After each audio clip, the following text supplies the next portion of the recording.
সকালবেলার বৃষ্টি কার না দেখতে ভালো লাগে বলো। দেখো কি বৃষ্টি হচ্ছে মুষলধারে, আর বৃষ্টিতে মনে হয় রাস্তায় গিয়ে একদম ভিজি এরকম মনে হচ্ছে। তো তোমাদের কার কার বৃষ্টিতে ভিজতে ভালো লাগে? Hello everyone, welcome back to my channel. Good morning তোমাদের সবাইকে। কেমন আছো সবাই? আশা করি ভালো আছো, সুস্থ আছো, আর আমিও খুব ভালো আছি। আজকে আর একটি সুন্দর সকালে সুন্দর ব্লগে তোমাদেরকে অনেক অনেক স্বাগত আর ভালোবাসা। তো দেখো প্রচণ্ড বৃষ্টি হচ্ছে, তো সকালবেলা উঠেই না একদম মনটা ভালো হয়ে গেলো। এত বৃষ্টি হচ্ছে না, আর বৃষ্টি হলে সত্যি আমার খুব ভালো লাগে। তো দেখো হাজব্যান্ড আর ছেলে চলে গেল টিউশনে, আর আজকে টিউশন হচ্ছে 8:30টায়। আর আজকে সকালবেলা উঠেছি, আবার উঠে কিন্তু আমি আবার শুয়ে পড়েছি। তো রাত্রিবেলা থেকে বৃষ্টি হচ্ছে, আর বৃষ্টি হলে না ভালো লাগে, আর বৃষ্টি হলে ঘুমটাও খুব ভালো হয়।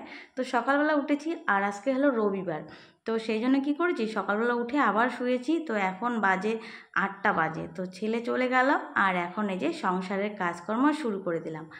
আর আমাদের মতো বাড়ির বউদের সোমবার, মঙ্গলবার, রবিবার সবই সমান। আমাদের সব দিনই সমান, কোনো দিন রবিবার বলে আমাদের ছুটি নেই। তো রবিবারও কিন্তু আমাদের কাজ থাকে প্রচুর। তো রবিবার স্কুল তো এমনিতেই বন্ধ এখন, আর অফিস তো বন্ধ, সেই জন্য একটু রান্নাবাড়ির চাপটা আমার সকালবেলা আজকে কম। তো সকালবেলা উঠে এই যে আগে ঘরগুলো গোছাচ্ছি। আর অন্য দিন কি হয়, ঘরগুলো গোছাতে পারি না সকালবেলা, কোনো দিন করে গোছাই, কোনো দিন করে গোছাতে পারি না। একদম সকালবেলা ঝাড় দিয়ে তারপরে রান্নাঘরে চলে যেতে হয়। কিন্তু আজকে কি বলো তো, আজকে যেহেতু রবিবার, ওই জন্য রান্নাঘরে আগে যেতে হয় না। তো আজকে বেডশিটগুলো ধুয়ে দেবো, কারণ বেডশিটটা চেঞ্জ করলাম। আর বৃষ্টি হচ্ছে, বৃষ্টি এখনও থামতেছে না, দেখো বৃষ্টি পড়তেছেই। আর বৃষ্টি হলে জানো তো খিচুড়ি খেতে ইচ্ছা করে। তো এই যে আগে বেডরুমগুলো পরিষ্কার করব, তারপরে ঘরদোর গুছিয়ে তারপরে চলে যাব রান্নাঘরে। রান্নাটা একটু দেরি করব। আর বরমশাই ওদিক দিয়ে যাবে বাজারে, বাজার থেকে কি নিয়ে আসে সেটা দেখেই কিন্তু রান্নাটা করতে হবে। তো দেখো আজকে একদম পরিষ্কার পরিচ্ছন্ন করব। মানে এই যে র্যাকটা দেখতেছো, এটার মধ্যে আমার ছেলের যে ছোট ছোট জামা কাপড়গুলো আনলায় না একদমই রাখা যায় না, তো এটার মধ্যে রেখে দিই একদম ভাঁজ করে। এটার মধ্যে রাখলে সুবিধা হয়, তো এটা আজকে একদম গুছিয়ে রাখবো। আর আমার ছেলে জানো তো এত দুষ্টু, মানে কি বলবো, একদম আমি এত কিছু গুছিয়ে রাখি আর ও শুধু অগোছালো করে রাখে। তো একটা জামা এখান থেকে টান দেবে, সব জামাগুলো পড়ে যাবে। তো প্রতিদিন এটা গুছিয়ে রাখি, তবু কিন্তু অগোছালো হয়। কি করব বলো, দুষ্টু বাচ্চা বাড়িতে থাকলে তো এরকমই হয়। তো আলনাটাও আজকে একদম সব জামা কাপড়গুলো দেখো বের করতেছি। যেগুলো ভালো ভালো জামা কাপড় সেগুলো ওখানে রেখে দেবো, আর যেগুলো বাড়তি যেগুলো লাগে না সেগুলো তুলে রেখে দেবো। তো সব কিছু গুছিয়ে তারপরে যাবো রান্নাঘরে। তো বন্ধুরা, আমি একটা না অভিজ্ঞতার কথা তোমাদের সঙ্গে শেয়ার করছি। আমার সেই ছোট্টবেলা থেকে বলতে পারো সেটা অভিজ্ঞতা। তো সেটা কি বলো তো, সংসার। তো সংসার করার অভিজ্ঞতা কিন্তু এক একজনের কাছে এক এক রকম। তো সংসার কথাটা খুব ছোট্ট হলেও এই সংসার কিন্তু অনেক কঠিন ব্যাপার। তো সংসার করা কিন্তু অত সোজা না, সংসারটা সামলানো কিন্তু খুবই একটা কঠিন কাজ। তো সবাই কিন্তু সংসার সামলাতে পারে না। আর একটা কথা কি বলতো, কেউ ছোটোবেলা থেকে মানে অল্প বয়স থেকেই একদম গৃহিণী হয়ে ওঠে, সংসারটা সুন্দরভাবে পরিপাটি করে সাজিয়ে রাখতে পারে, সব কিছু পারে। আবার দেখবে কেউ অনেক বয়স হয়ে যায়, বুড়ো হয়ে যায়, তবু কিন্তু সংসার করা শিখতে পারে না।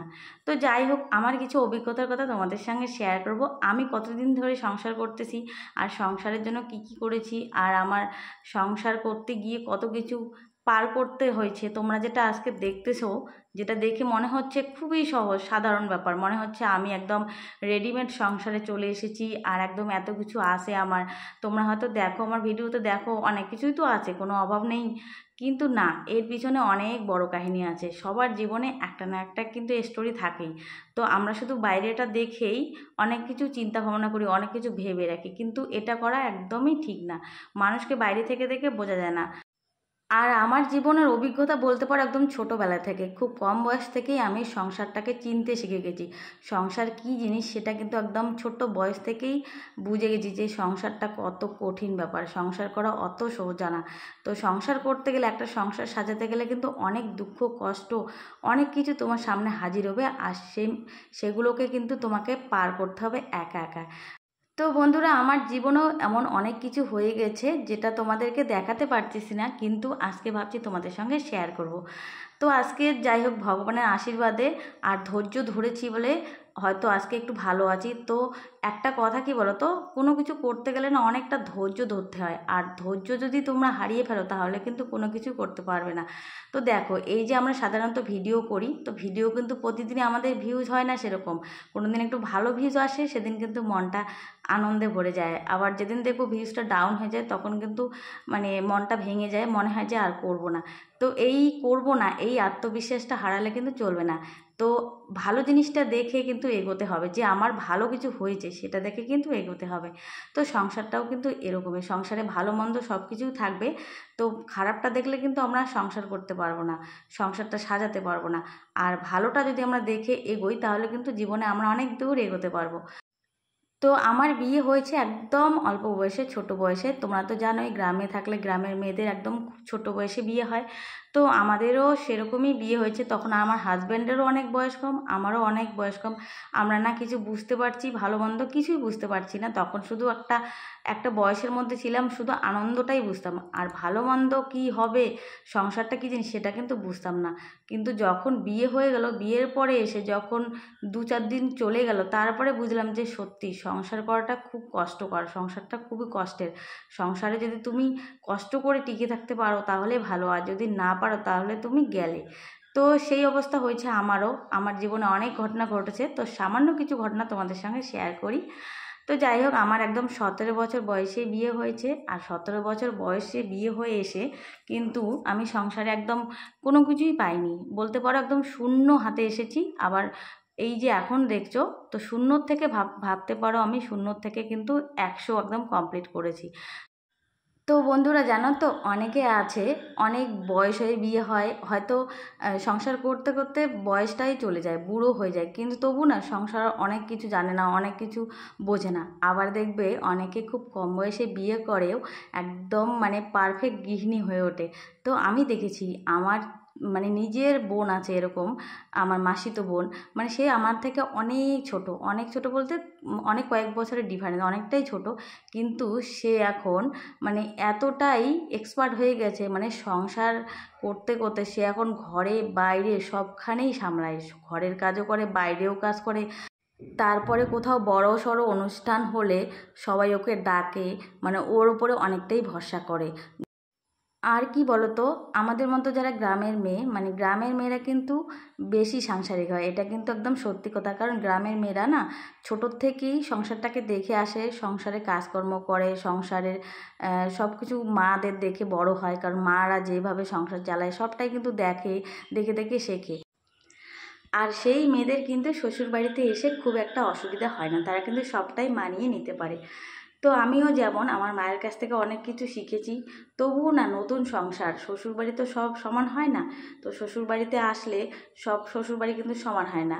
তো যারা ভালো হয় তাদের কপাল ভালো হয়, যাদের শ্বশুরবাড়ি খারাপ হয় তাদের কপালে সারা জীবন কষ্টই থাকে। তো যাই হোক, আজকে আমি যতটুকু করেছি নিজে রোজগার করে করেছি, নিজের হাতেই করেছি। একদম থালা বাটি গ্লাস যা আছে সবটাই কিন্তু আমার নিজের হাতে গড়া, মানে নিজের হাতে কেনা আর কি সবটাই। তো কোনোটাই আমার শ্বশুর বাড়ির থেকে নেওয়া না। তো সবটাই নিজে করেছি, অনেক কষ্ট করেছি, অনেক পরিশ্রম করেছি, এর পিছনে অনেক রহস্য আছে। তো এমনও দিন গেছে সারাদিন চোখের জল ফেলেই গেছে। তো যাই হোক, ভগবান যার কপালে যেটা লিখেছে সেটাই হবে। হয়তো ভগবান যেটা করে সেটা মঙ্গলের জন্যই করে। হয়তো আজকে আমার সঙ্গে যেটা হয়েছে সেই জন্য হয়তো আমি আজকে ভালো জায়গায় আছি, সেটা না করলে হয়তো আমি এই ভালো জিনিসটা পেতাম না। তো ভগবান যেটা করে সেটা কিন্তু তোমরা ভাববে ভালোর জন্যই করে। তো আজকে আমি যে জায়গাটায় আছি অনেক ভালো আছি, অনেক শান্তিতে আছি, এর থেকে আর ভগবানের থেকে কিছু চাই না। তো বন্ধুরা দেখো, সব কিছু কাজ শেষ, সকালবেলা থেকে শুরু করেছি, স্নান পুজো সবই শেষ। তো এখন দেখো, এই যে বেডশিটগুলো আর এই যে আমার জামা বেডশিট, এটা ভিজিয়ে রাখবো। তো এটা এখন ধুয়ে দেবো না, একটু পরে ধুয়ে দেবো। আর বাথরুমটাও না আমার নোংরা হয়েছে, কিন্তু বাথরুম পরিষ্কার করা হারপিক নেই, শেষ হয়ে গেছে। তো সেগুলো কিনে আনতে হবে। তো এটা ভিজিয়ে রাখবো। আর এদিকে দেখো, আমগুলো আমি ভিজিয়ে রেখেছি। তো আমগুলো কেন বলো তো ভিজিয়ে রেখেছি, কালকে রাত্রিবেলা আমগুলো নিয়ে এসেছি, আর আমগুলো না একদম ভালো না, মনে হচ্ছে শুকিয়ে গেছে। তো এই যে আমগুলো কাটবো, কেটে ছেলেকে দেবো। ছেলে এই যে চুল কেটে আসলো, স্নান করলো। তো বন্ধুরা, সবাই ভালো থেকে সুস্থ থেকো। ভিডিওটা এখানে শেষ করছি। আর সবাই কিন্তু ভিডিওটা দেখার পরে অবশ্যই লাইক করবে, কমেন্ট করবে। তো সবাই ভালো থেকো, টাটা, আবার দেখা হবে নতুন ব্লগে।